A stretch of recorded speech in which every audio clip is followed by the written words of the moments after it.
कंद भगवान की जय, भक्तवत्सल भगवान की जय। जरासंध ने कहा, बिटिया चिंता मत करो, हम तुम्हारे शत्रु को छोड़ेंगे नहीं। मथुरा के राजा उग्रसेन हैं और भगवान की एक सुंदर सभा है। भगवान भी मथुरा में निवास करते हैं। भगवान की सभा, उद्धव जी इत्यादि सभी मंत्री हैं, सचिव हैं। मंत्रिमंडल पहले से ही था, थोड़ा सा सुधार किया गया। जो बड़े बड़े कोविद थे, भक्त थे, बड़े बड़े जानकार थे, उन लोग को मंत्रिमंडल में बनाया, सजाया। मंत्रिमंडल सज गया।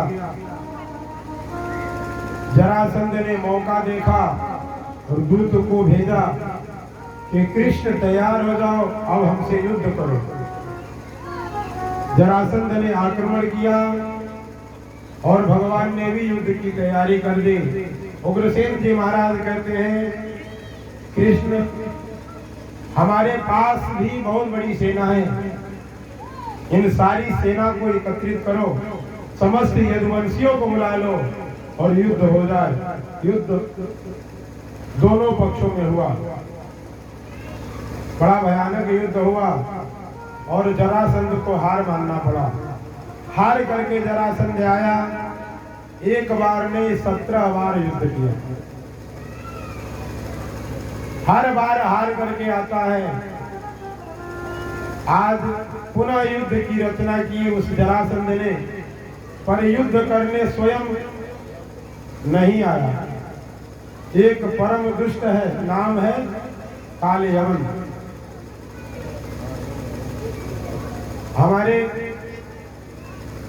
शास्त्री के पुस्तकों में एक शिवराज विजय नाम का ग्रंथ है, उसमें कहते हैं यवन किसको कहते हैं?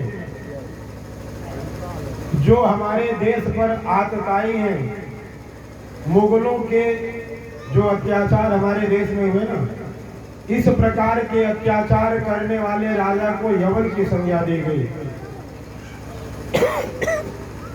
जिन लोगों ने बहू को बहू नहीं समझा, बेटी को बेटी नहीं समझा।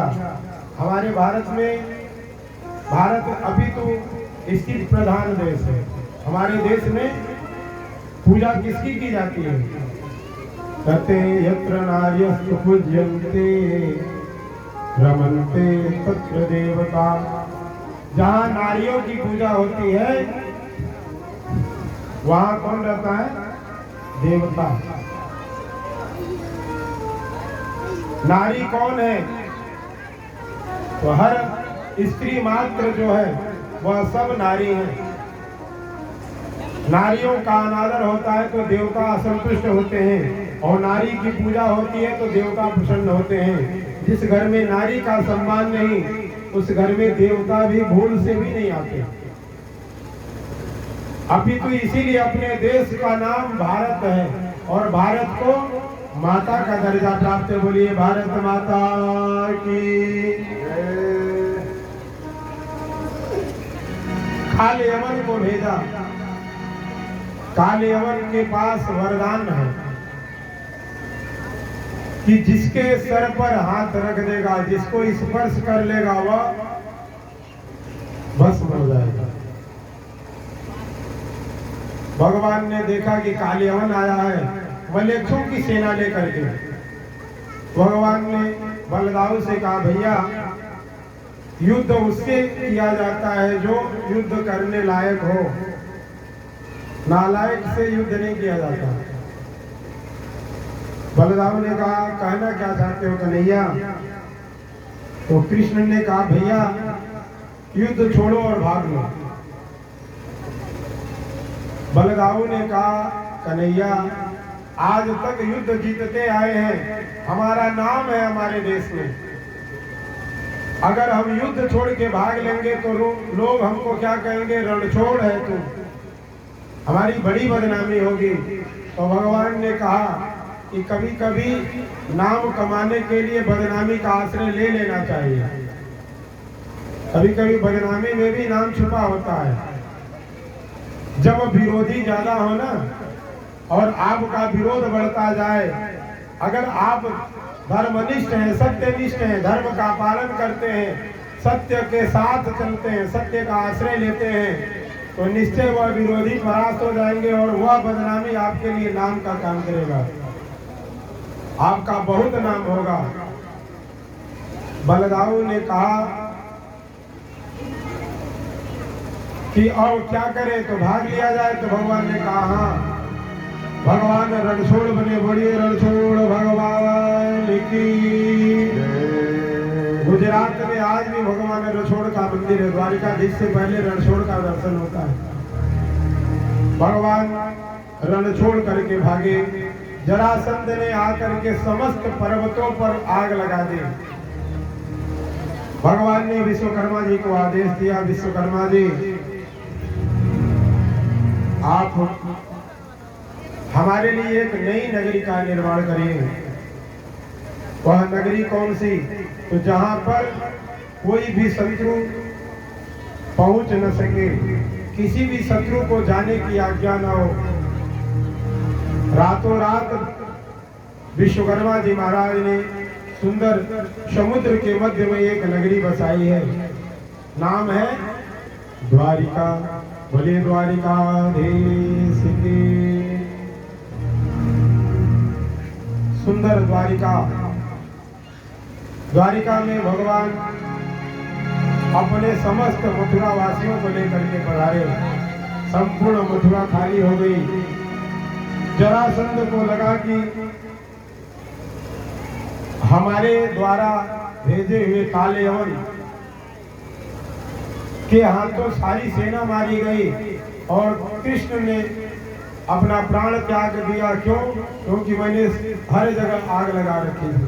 जल करके कृष्ण और बलराम समाप्त हो गए।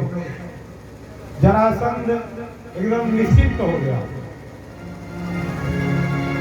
इसी बीच में भगवान के परम सहृदय हैं पांडव। पांडवों ने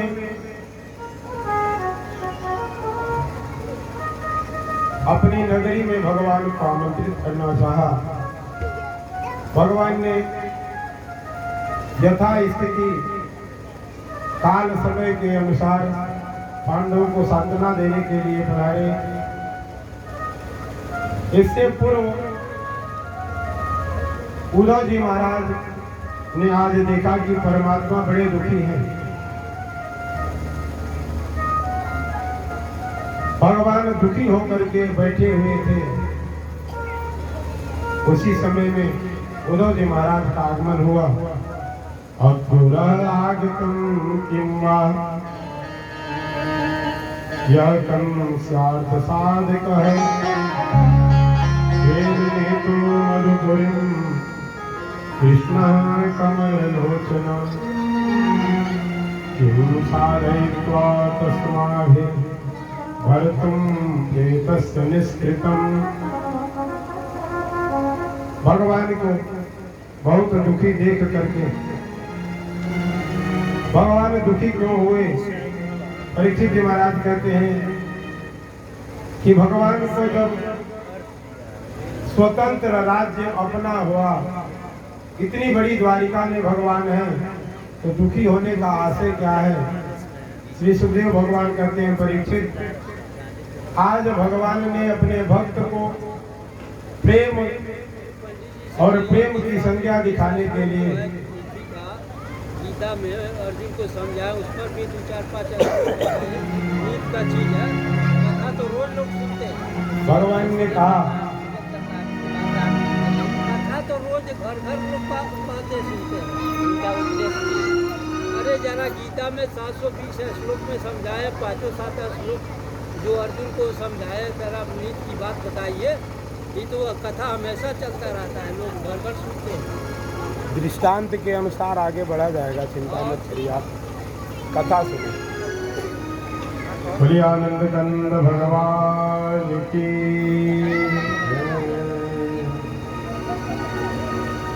भगवान ने आज गोपियों को याद किया है। गोपियां जब से भगवान चले आए वृंदावन से, गोपियां राह देख रही हैं।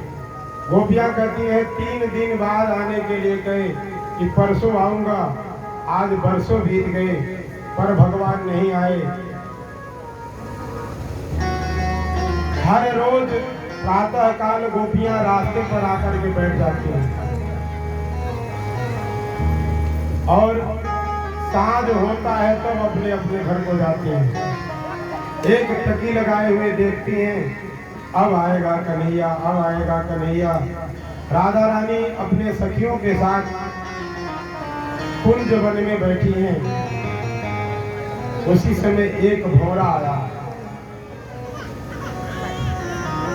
भौरे को देख करके राधा रानी ने कहा कि वह काला कलूटा हमारे चित्त को चुराने वाला परसों कर करके बरसों बिता दिया और आज तक एक बार भी सुध लेने नहीं आया। भौरे को देखा, तब तक किसी गोपी ने कहा, अरे राधे, कृष्ण का इस हिसाब से चर्चा करोगे, अगर यह वो भी काला है ये भी काला है, अगर दोनों काले अगर मित्र ठहरे और अगर इसने जा करके कन्हैया से कह दिया तो बड़ा दुखी होगा। सखियां कहती हैं, मधुपुलितम बंधो माम श्लाघिं सपत्न्या कुछ बिलबित मालां कुंकुमासूर्णभिन्नः महत्मलपतिस्मिन् मानिनीनां प्रसाद यदु सदसि विवण्णं यज्ञलिप्तस्मृतिसि। उतिया कहती है कि हे भौरे, तू इसी कपटी का मित्र है, उसी का साथी है तू। तुम्हारे लक्षण और उसके लक्षण एक ही जैसे जान पड़ते हैं। गोपियों ने कहा तो मानो जैसे कि भौरे ने सर हिलाया, पूछा कि क्या लक्षण है मेरे और कृष्ण के। गोपियां कहती हैं, मधुरे, हे मधुर, जैसे सुंदर सुंदर फूलों से तुम उसका रस निकाल करके और फूल को छोड़ करके चले जाते हो, वैसे ही वही कन्हैया हम गोपियों के सुंदर सुंदर मन से प्रेम का बीज बो करके वह कन्हैया हम सबको तड़पता हुआ छोड़ करके चला गया। इस प्रकार से रोज चर्चा करते हैं। भगवान को आज गोपियों की याद आई और भगवान के नेत्रों में आंसू आ गए। भगवान के आंखों में आंसू देख करके आज उद्धव जी महाराज ने कहा, भगवान आपके आंखों में आंसू होने के कारण क्या है। भगवान ने कहा, उद्धव, आज मुझे ब्रज के उन गोपियों की याद आ रही है। हम जा नहीं सकते, पर मेरी इच्छा है कि मेरे जगह तुम चले जाओ। उद्धव जी ने कहा कि हम उन गंवार ग्वालिनियों को क्या समझा पाएंगे, उन गंवार ग्वालिनियों को हमारे वेदांत की भाषा कैसे समझ आएगी। तो भगवान ने कहा कि देखो, कोई अपना खास हो और कहीं बाहर चला जाए, अगर अपने खास का कोई खास भी अगर परिचय लेने के लिए या सांत्वना देने के लिए चला जाए ना, तो भी मन को बड़ा धीरज आता है, मन को कुछ प्रसन्नता तो होती ही है। उद्धव जी महाराज आज भगवान के आदेश के अनुसार रथ पर विराजमान हुए। जिस रथ से भगवान वृंदावन से मथुरा गए थे वही रथ है, और भगवान ने अपने दुपट्टा को दे दिया, जैसे है ना लोग लगा रहे हैं, भगवान ने अपने पीले पीले उस परिधान को दिया। उद्धव जी जैसे ब्रज में आए ब्रजवासियों ने देखा सायंकाल का समय है, देख करके सारे ब्रजवासी दौड़े दौड़े आए। देखा रथ वही है, दुपट्टा वही दिखाई दे रहा है। पास आकर के देखा तो वह कृष्ण नहीं है।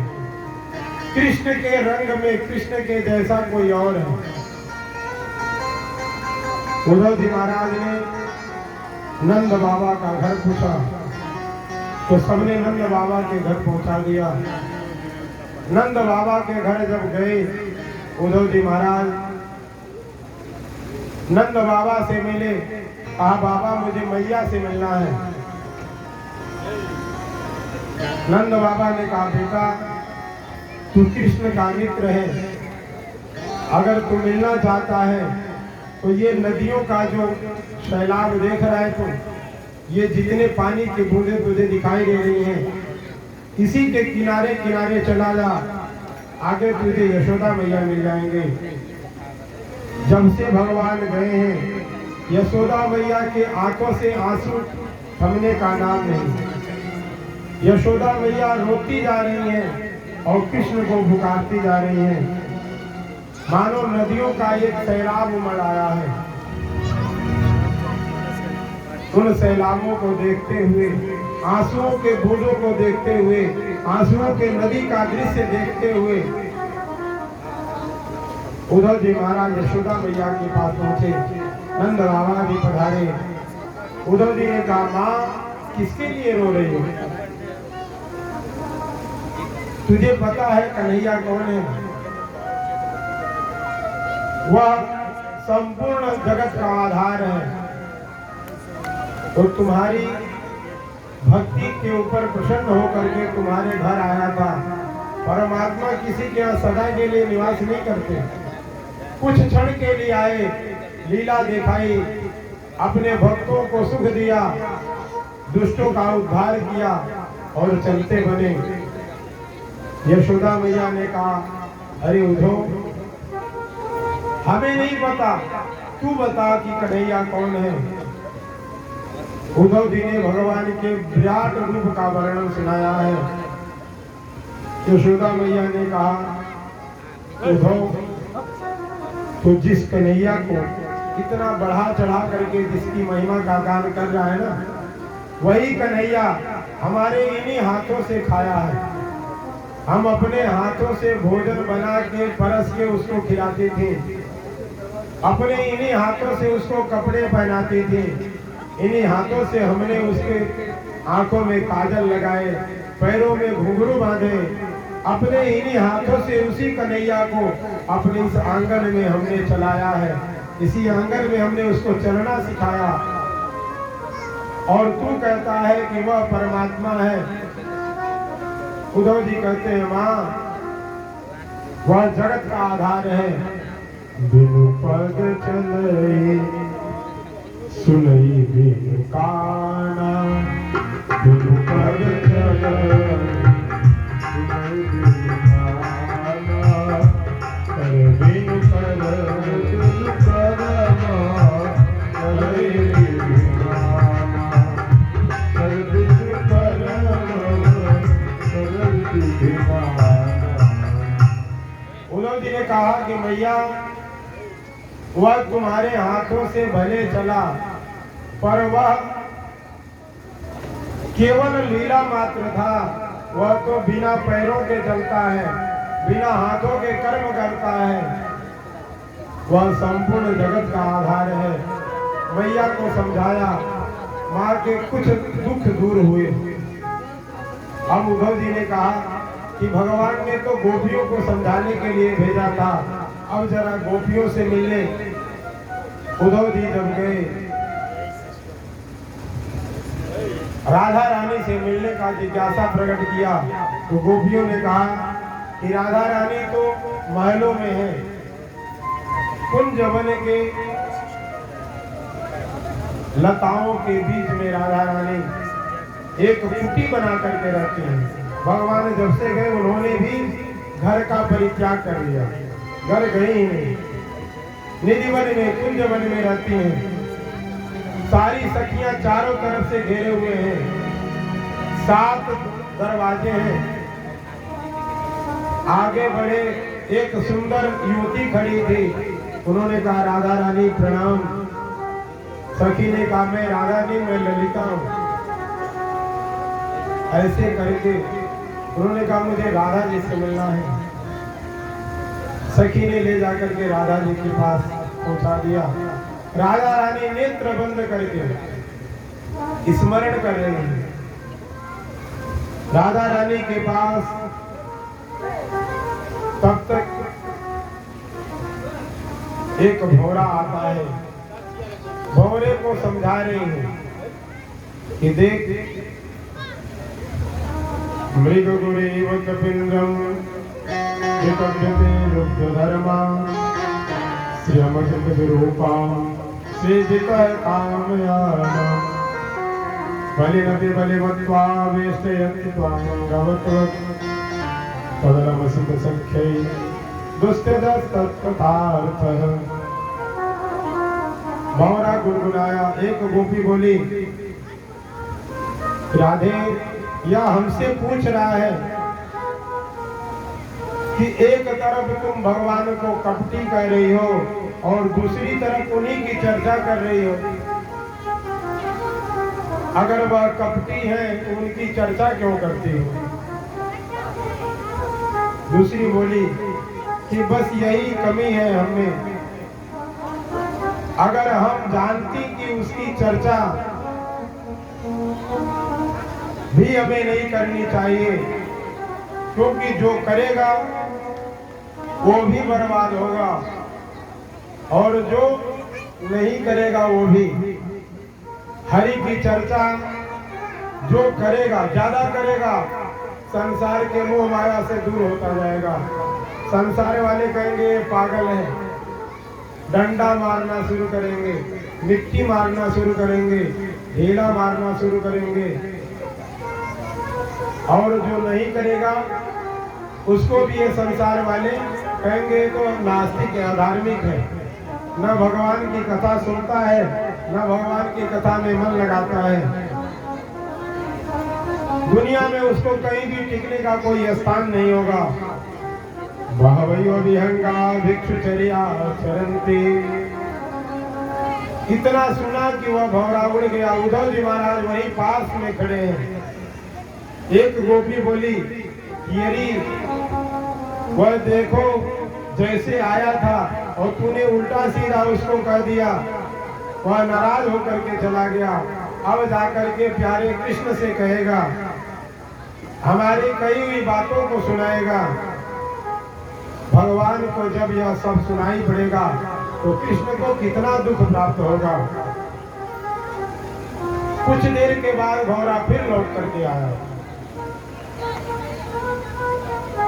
कानों के पास आकर के भौरे ने जब आवाज किया, सखियों को फिर लगा कि भगवान के पास जाकर के लौट के आया है, तो फिर उससे हाथ जोड़ करके क्षमा मांगने लगे।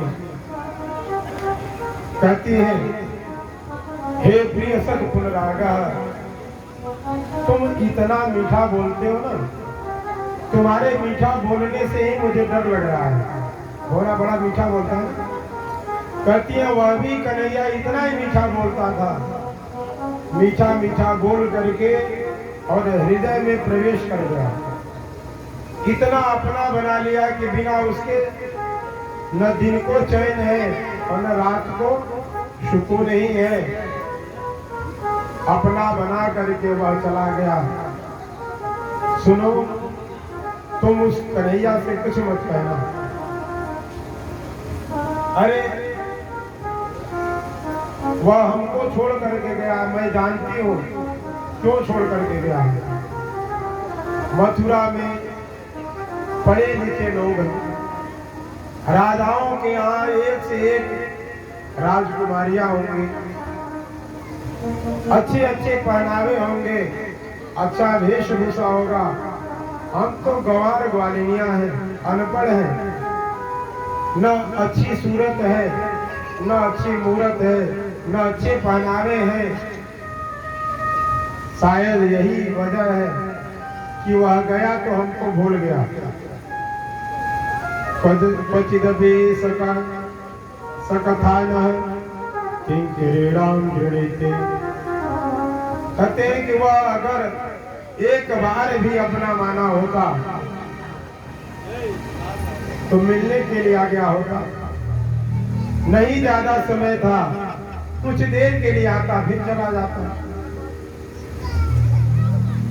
लेकिन यह सत्य है कि उसने केवल हम लोगों को ठगने वाला प्रेम किया, सार्थक प्रेम उसने हम लोगों से नहीं किया।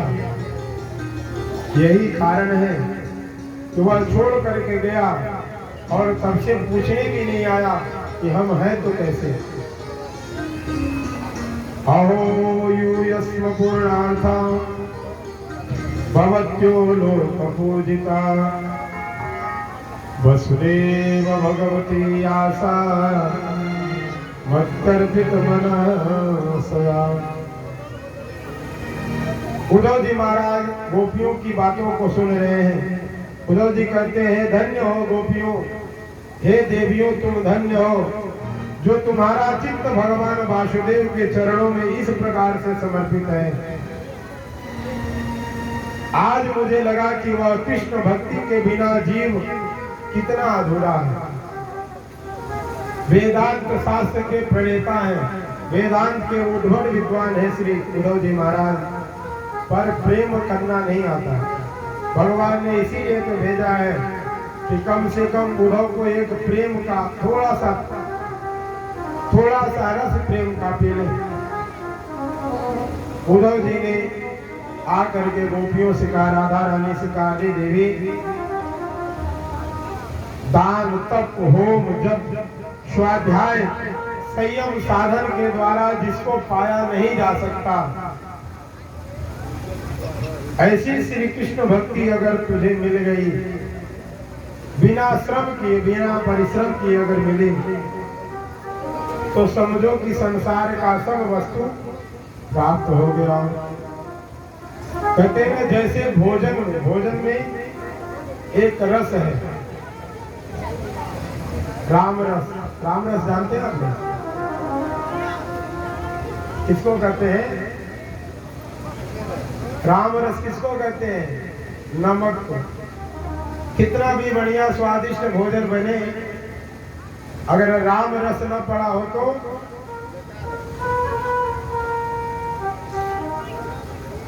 अगर जीवन कितना भी सुंदर हो, शरीर कितना भी सुंदर हो, राम का रस न हो, राम जी के नाम की चर्चा न हो, कृष्ण के नाम की चर्चा न हो तो सब बेकार है। कैसे सुंदर पकवान बना हो, चाहे जितना बना दो, और बिना नमक के कोई खा पाएगा?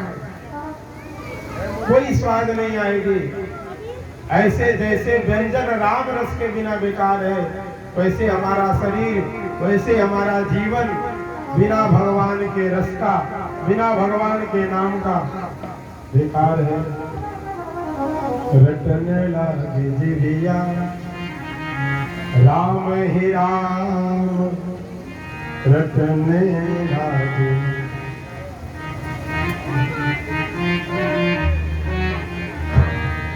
रटने लगी जिभिया राम ही राम, रटने लगी जिभिया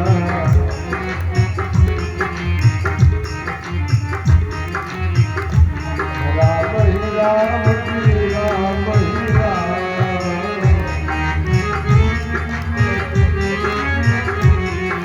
रटने लगी जिभिया राम ही राम,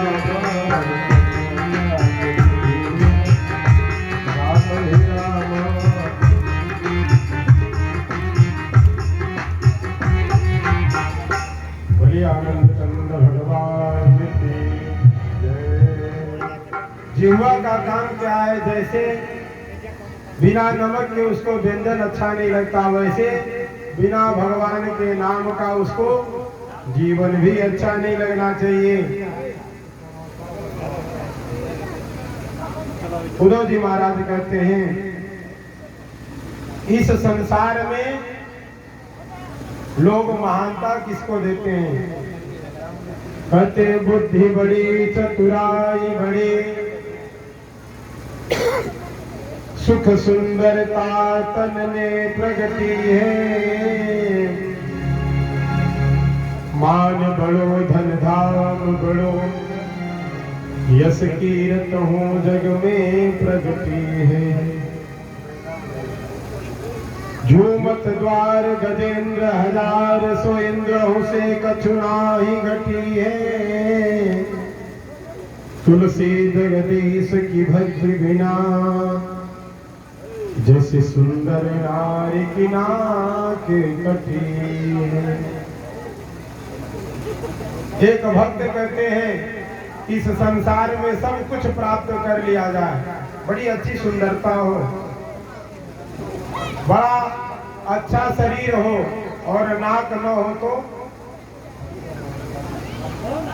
सुंदर शरीर हो और नाक न हो कितना अच्छा लगेगा।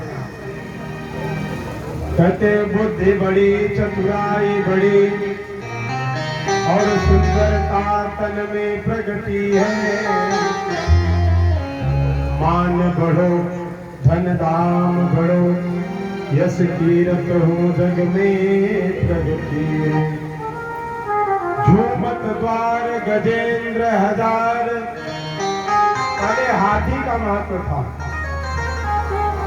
झूमत द्वार गजेंद्र हजार, गजेंद्र मतलब हाथी। आज गाड़ियों का महत्व है, दरवाजे पे दो चार गाड़ियां भी खड़ी हो। झूमत द्वार गजेंद्र हजार, और इंद्र से कछु नाही घटी है। इंद्र के समान धन भी है, पर तुलसी जगदीश की भक्ति बिना। कहते हैं भगवान की भक्ति के बिना, जैसे सुंदर नारी की नाक कटी। एक सुंदर स्त्री हो, संपूर्ण आभूषण से सजाया गया हो और नाक न हो, सुंदरता बेकार है ना ऐसे का। वैसे ही जीवन बढ़िया हो और जीवन में भगवान के नाम का कीर्तन करना न आए तो वह जीवन बेकार है। ताली बजाए एक बार सभी लोग, जोरदार ताली बजाए। ताली बजा के कीर्तन करेगा, बोलेगा सीताराम सीताराम सीताराम सीताराम। आवाज में गाइए, आवाज में सबसे नहीं करने जाएंगे हम, मेरे भाई जब अपने वाले। सीताराम सीताराम सीताराम